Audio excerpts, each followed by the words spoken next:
எல்லாருக்கும் வணக்கம். நம்ம போன வீடியோல சி அப்படிங்கறத ப்ரோக்ராமிங் லாங்குவேஜ் அப்படின்னா என்னன்னு பார்த்திருந்தோம். பிளஸ் சி எப்படி எவால்வ் ஆகி வந்தது, அதனுடைய ஹிஸ்டரி எப்படி உருவாச்சு அப்படிங்கறத பத்தி பார்த்திருக்கோம். யாரும் அந்த வீடியோவை பார்க்காம இருந்தீங்க, மிஸ் பண்ணிட்டீங்க அப்படின்னா கீழே டிஸ்கிரிப்ஷன்ல அந்த வீடியோட லிங்க் போட்டிருக்கேன், அதை யூஸ் பண்ணி நீங்க அதை பார்த்துக்கலாம். ஸோ இந்த வீடியோல நம்ம என்ன பார்க்க போறோம் அப்படின்னா, நம்ம இம்பார்ட்டன்ஸ் ஆஃப் சியோட ஃபீச்சர்ஸ், சில என்ன ஃபீச்சர்ஸ்லாம் இருக்கு, எதுக்காக அந்த சிக்குள்ள போறோம் அப்படிங்கிற விஷயங்களை பத்தி பார்க்க போறோம். ஸோ சி வந்து நிறைய குவாலிட்டிஸ்னால பாப்புலாரிட்டி ஆச்சு. ஃபர்ஸ்ட் ஃபீச்சர் ஆஃப் சி என்னது அப்படின்னா ராபஸ்ட் லாங்குவேஜ். அதை வந்து ஒரு ராபஸ்ட் லாங்குவேஜ் அப்படின்னு சொல்லி சொல்லுவாங்க.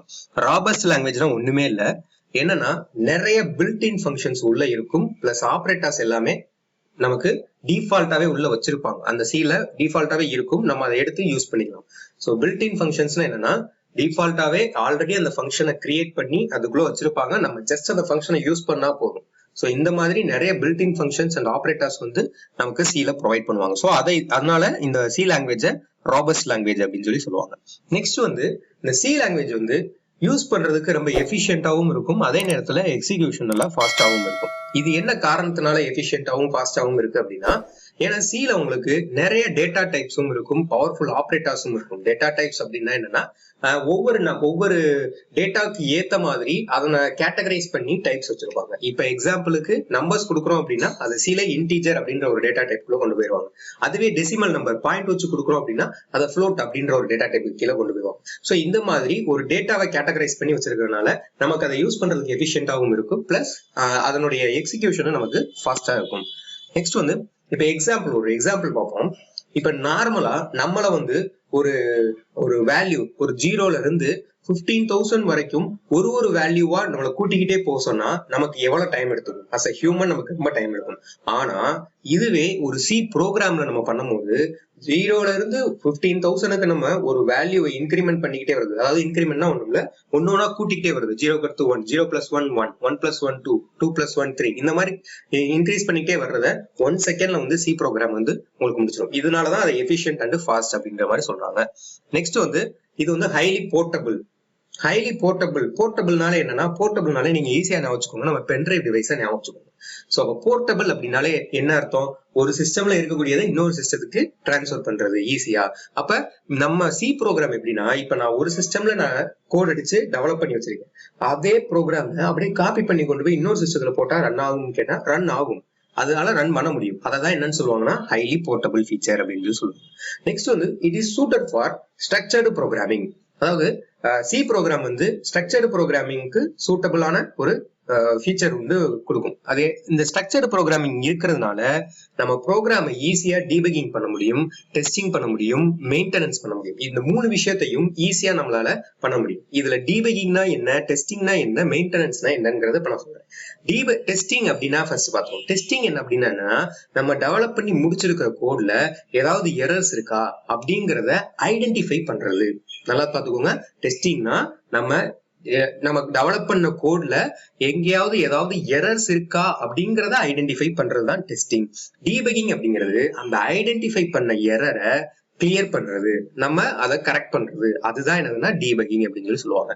மெயின்டெனன்ஸ் அப்படின்னா அந்த ப்ரோக்ராம நான் டெவலப் பண்ணி முடிச்சா அவுட்புட்லாம் வந்துருச்சா அதோட முடிச்சிடாம அதுல மேற்கொண்டு எக்ஸ்ட்ரா ஃபீச்சர்ஸ் எதுவும் சேர்க்கலாமா, இல்ல அது கரெக்டா ப்ராப்பரா இன்னும் அதோட எக்ஸிகியூஷன் ஸ்பீட கூட்டலாமா, இந்த மாதிரி அதுல அந்த மாதிரி என்ன மாதிரிலாம் ஃபீச்சர்ஸ் ஆட் பண்ணலாங்கிறது பாக்குறது மெயின்டெனன்ஸ் அப்படின்னு சொல்லி சொல்லுவாங்க. ஸோ நெக்ஸ்ட் வந்து ability to extend it self.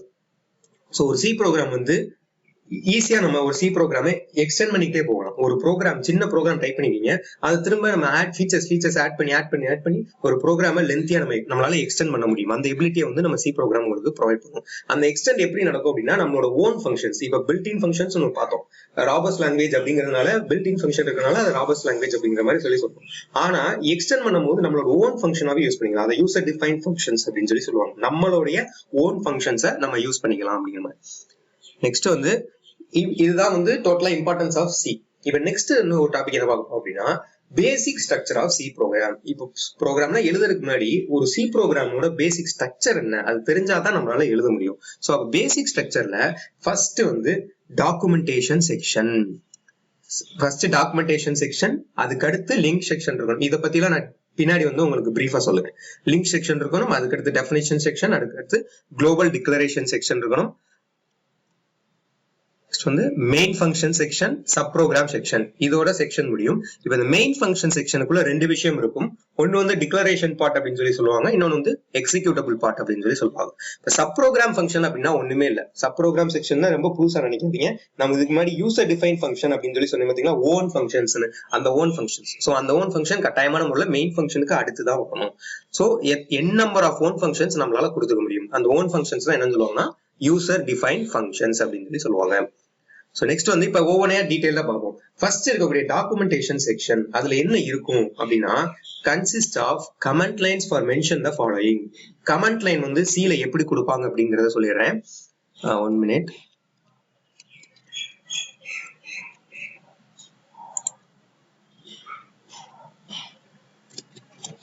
So இப்படிதான் வந்து ஒரு சில வந்து கமெண்ட் லைன் கொடுப்பாங்க. In between this symbols we can type anything. இதுக்கு இந்த சிம்பிளுக்கு இடையில நீங்க என்னெல்லாம் டைப் பண்றீங்களோ அது எதுவுமே ரன் ஆகாது. ஓகே, அதாவது இந்த கமெண்ட் லைன், இந்த டாக்குமெண்டேஷன் செக்ஷன்ங்கிறது நம்மளுடைய ஓன் ரெஃபரன்ஸ்க்காக தானே தவிர அது எக்ஸிகியூஷனுக்கு வராது. அதாவது அவுட்புட்ல டிஸ்பிளே ஆகாது. ஸோ அதுல என்னெல்லாம் இருக்கும் அப்படின்னா நேம் ஆஃப் தி ப்ரோக்ராம், இந்த ப்ரோக்ராமோட டைட்டில் என்ன நேம் அப்படின்னு இருக்கும். அப்புறம் ஆத்தர் ஆஃப் தி ப்ரோக்ராம், யார் இதை டெவலப் பண்ணாங்கன்ற அவங்களோட டீடைல் இருக்கும். அதர் நீடட் டீடைல்ஸ் தேவைப்பட்டுச்சுன்னா அதையும் நம்ம மென்ஷன் பண்ணிக்கலாம். அதர் நீடட் டீடைல்ஸ்னா ஒரு கிரியேட்டர் டேட், என்னைக்கு இந்த ப்ரோக்ராம் கிரியேட் பண்ணோம், இல்ல ஏதாவது ஃபங்க்ஷன் இருந்துச்சு அப்படின்னா அந்த ஃபங்க்ஷனை பத்தின டீடைல்ஸ் ஏதாவது கொடுத்துக்கலாம். இது எல்லாமே தான், அதாவது காமனா நம்மளோட ரெஃபரன்ஷியல் டீடைல் வந்து எதுல இருக்கும் அப்படின்னா டாக்குமெண்டேஷன் செக்ஷன்ல இருக்கும் அப்படின்னு. இப்ப நெக்ஸ்ட் வந்து லிங்க் செக்ஷன். இந்த லிங்க் செக்ஷன் அப்படிங்கிறது என்னன்னா இது வந்து ஒரு அதாவது நம்ம பில்ட்-இன் ஃபங்க்ஷன்ஸ் நிறைய சொன்னோம். நான் முன்னாடியே சொன்னேன் பில்ட்-இன் ஃபங்க்ஷன்ஸ் நிறைய சீல இருக்குன்னு சொன்னேன். அப்ப அந்த ஃபங்க்ஷன்ஸை யூஸ் பண்ணலாம்னு சொன்னேன். அப்ப அதை யூஸ் பண்ணணும்னா எப்படி நம்ம சிஸ்டத்துக்கு சொல்லணும், நான் இந்த ஃபங்க்ஷனை யூஸ் பண்ண போறேன், பில்ட்-இன் ஃபங்க்ஷன் யூஸ் பண்ண போறேன், சோ இதை நான் என்னோட கோடோட லிங்க் பண்ண போறேன், அதுதான் லிங்க் செக்ஷன். அதாவது it gives instruction to compiler to link the built-in function from system library. அந்த பில்ட்-இன் ஃபங்க்ஷனை நம்ம யூஸ் பண்ண போறோம் அப்படிங்கறத கம்பைலருக்கு நம்ம சொல்லணும். அதுதான் லிங்க் செக்ஷன்ல கொடுக்கணும். அது எப்படி மென்ஷன் பண்ணுவாங்க அப்படின்னா ஹேஷ் இன்க்ளூட் அப்படிங்கிறது ஒரு கீவேர்ட். அந்த less than symbol greater than சிம்பிளுக்கு இடையில என்ன போட்டுக்கணும் அப்படின்னா studio.h. இது வந்து one type of built-in function. இது வந்து ஒரு ஹெடர் ஃபைல் அப்படின்னு சொல்லி சொல்லுவாங்க சிஸ்டம் லைப்ரரி. அப்ப studio.h. அப்ப நான் இந்த மாதிரி தான் வந்து நம்ம என்னென்ன சிஸ்டம் லைப்ரரிஸ் தெரியும் அது எல்லாத்தையுமே லிங்க் பண்ணிக்கணும். இன்க்ளூடுங்கிற கீவேர்டை யூஸ் பண்ணி நம்ம லிங்க் பண்ணிக்கலாம். நெக்ஸ்ட் வந்து டெஃபினிஷன் செக்ஷன். இந்த டெஃபினிஷன் செக்ஷன் அப்படிங்கிறது கட்டாயமா கொடுக்கணுங்கிற அவசியம் கிடையாது, மஸ்ட் கிடையாது, ஆப்ஷனல் தான். இது மேல இருக்கக்கூடிய லிங்க் செக்ஷன் கட்டாயமா நம்ம கொடுத்தே ஆகணும். So it defines all the symbolic constant. Definition செக்ஷன்ல ஒண்ணுமே இல்ல. இப்ப ஈஸியா சொல்றேன், நமக்கு மேக்ஸ்ல வந்து பை அப்படிங்கறதோட வேல்யூ வந்து கான்ஸ்டன்டா இருக்கும், அது மாறாது. எங்க நீங்க பை யூஸ் பண்ணீங்கனாலும் அதே வேல்யூ தான், 3.14 தான் யூஸ் பண்ண போறீங்களே தவிர அந்த வேல்யூ மாறாது. அப்ப இந்த மாதிரி எந்த வேல்யூ எல்லாம் மாறலன்னு நினைக்கிறீங்களோ அதுக்கெல்லாம் ஒரு சிம்பிள் மாதிரி நம்ம டிஃபைன் பண்ணிடுறது. அதுதான் என்னதுன்னா இப்ப இங்க ஹேஷ் டிஃபைன் சிம்பிள் மாதிரி ஒரு பிங்கிறது இங்க சிம்பிள். அந்த சிம்பிள் என்ன, அந்த சிம்பிளுக்கு ஒரு வேல்யூ கொடுத்துருக்கோம், கான்ஸ்டன்ட் கொடுத்துருக்கோம், என்னதுன்னா 3.14. அப்ப நீங்க உங்க ப்ரோக்ராம்ல எங்கெல்லாம் 3.14 யூஸ் பண்ண போறீங்களோ அந்த இடத்துல இந்த பி அப்படிங்கறத மட்டும் போட்டாலே போதும், அதை அக்செப்ட் பண்ணிக்கும். இதுதான் வந்து டெஃபினிஷன் செக்ஷன். நெக்ஸ்ட் வந்து global declaration section. Global declaration செக்ஷன்னா எல்லாத்துக்கும் மேலேயே, மெயின் ஃபங்க்ஷனுக்கும் மேலேயே நம்ம என்ன பண்ணிடுறது அப்படின்னா டிஃபைன் பண்ணிடுறது, டிக்ளரேஷன் பண்ணிடுறது. அதாவது இந்த வேரியபிள் வந்து ப்ரோக்ராம்ல எங்கனாலும் நான் யூஸ் பண்ண போறேன் அப்படின்னா அப்ப நீங்க இதை முன்னாடியே டிக்ளேர் பண்ணணும். அததான் என்னன்னு சொல்லுவாங்கன்னா குளோபல் டிக்ளரேஷன் சொல்லுவாங்க. இதை உனக்கு சொல்லணும் அப்படின்னா அதாவது ஒரு வேரியபிள மோர் தென் ஒன் ஃபங்க்ஷனுக்கு மேல நம்ம யூஸ் பண்ண போறோம் அதே வேரியபிள் அப்படின்னா அப்ப இந்த குளோபல் டிக்ளரேஷன் செக்ஷன்ல நம்ம மென்ஷன் பண்ணணும். சோ இப்ப இதுல பாத்தீங்க அப்படின்னா int a = 10 அப்படின்னு ஒரு குளோபல் வேரியபிள் டிக்ளேர் பண்ணிருக்கேன். என்ற வேரியபிள்ல 10ங்கிற நம்பரை ஸ்டோர் பண்ணி வச்சிருக்கோம். அப்ப என்கிட்ட ரெண்டு ஃபங்க்ஷன் இருக்கு, int add ஒரு ஃபங்க்ஷன், int sub ஒரு ஃபங்க்ஷன். ரெண்டுலயுமே இந்த ஏவை பிரிண்ட் பண்ணிருக்கேன். சரியா? சோ இந்த மாதிரி மோர் தென் ஒன் ஃபங்க்ஷன்ல நான் ஒரே சேம் வேரியபிளை யூஸ் பண்ணணும்னா அதை குளோபல் டிக்ளரேஷன்ல கொடுத்தா மட்டும்தான் என்னால யூஸ் பண்ண முடியும். நெக்ஸ்ட் வந்து மெயின் ஃபங்க்ஷன். இந்த மெயின் ஃபங்க்ஷன் கட்டாயமான முறையில ப்ரோக்ராம் இருக்கணும். ப்ரோக்ராம் வந்து மெயின் ஃபங்க்ஷன் இல்லாம ரன்னே ஆகாது. சி ப்ரோக்ராம் வந்து ஒரு மெயின் ஃபங்க்ஷன் இல்லாம ரன்னே ஆகாது. அதுதான் அதனுடைய ஹார்ட்ங்கிற மாதிரி சொல்லலாம். சோ அப்ப மெயின் ஃபங்க்ஷன்ல ரெண்டு விஷயம் இருக்கும். ஒன்னு வந்து டிக்ளரேஷன் பார்ட்னு சொன்னா எக்ஸிக்யூட்டபிள் பார்ட் அப்படின்னு சொல்லி சொன்னோம். இப்ப டிக்ளரேஷன் பார்ட் அப்படின்னா என்னன்னா நமக்கு இந்த ப்ரோக்ராம்ல என்னென்ன வேரியபிள்ஸ் தேவை அப்படிங்கறத கொடுக்கறது முன்னாடியே சொல்லிடுறது. அதாவது எனக்கு என்னென்ன மாதிரியான வேல்யூஸ் எல்லாம் நான் கொடுக்க போறேன், நம்பர் கொடுக்க போறேன்னா, ஸ்ட்ரிங் கொடுக்க போறேன்னா, அதாவது வேர்டு கொடுக்க போறேன்னா, இல்ல டெசிமல் நம்பர் கொடுக்க போறேன்னா, அப்ப இது ஒவ்வொன்றையும் இப்ப நம்ம என்னென்ன கொடுக்க போறோங்கிறத முன்னாடியே சொல்லிடணும். இப்ப int a = 10 முன்னாடி காமிச்சேன் பாத்தீங்களா, அப்ப அது ஒரு டிக்ளரேஷன். இந்த மாதிரி நம்ம என்னெல்லாம் யூஸ் பண்ண போறோம்னு சொல்ற பார்ட் வந்து டிக்ளரேஷன் பார்ட் அப்படின்னு சொல்லி சொல்லுவாங்க.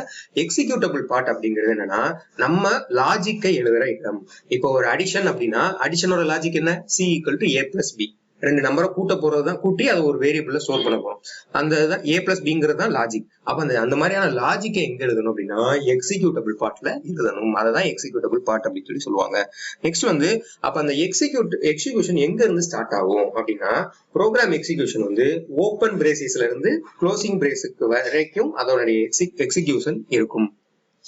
எக்ஸாம்பிள் பாத்தீங்கன்னா நெக்ஸ்ட் வந்து சப் ப்ரோக்ராம் செக்ஷன் அப்படின்னா, சப் ப்ரோக்ராம் செக்ஷன்னாலே எல்லாமே யூசர் டிஃபைன் ஃபங்க்ஷன்ஸா இருக்கும். யூசர் டிஃபைன் ஃபங்க்ஷன்ஸ் கட்டாயமான முறையில மெயின் ஃபங்க்ஷனுக்கு அடுத்து நம்ம கொடுக்கணும் அப்படிங்கிறது. இதுதான் வந்து பேசிக்கா ஒரு சி ப்ரோக்ராமை டெவலப் பண்றதுக்கான ஒரு ஸ்ட்ரக்சர். சரியா, இதுதான் டோட்டலா இந்த வீடியோல இம்பார்ட்டன்ஸ் ஆஃப் சினா என்னன்னு பார்த்திருக்கோம். அதாவது ஃபீச்சர்ஸ் ஆஃப் சி, சில என்ன ஃபீச்சர்ஸ் எல்லாம் இருக்கு, அது ஏன் இவ்வளவு பாப்புலரா இருக்குங்கிற ரீசனை பார்த்தோம்.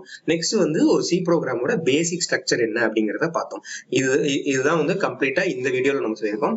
நெக்ஸ்ட் கிளாஸ்ல இல்ல நெக்ஸ்ட் வீடியோல நம்ம என்ன பார்க்க போறோம் அப்படின்னா, இப்ப பேசிக் ஸ்ட்ரக்சர் பார்த்துட்டோம். பேசிக் ஸ்ட்ரக்சருக்கு அடுத்து நம்ம நெக்ஸ்ட் டாபிக்கை பத்தி நம்ம நெக்ஸ்ட் வீடியோல டிஸ்கஸ் பண்ணுவோம். எப்படி ஒரு ப்ரோக்ராம் எழுதுறது, சிம்பிளா ஒரு சி ப்ரோக்ராம் எப்படி எழுதுறதுங்கிறத நான் நெக்ஸ்ட் வீடியோல உங்களுக்கு சொல்லித்தரேன். தேங்க்ஸ் ஃபார் வாட்சிங்.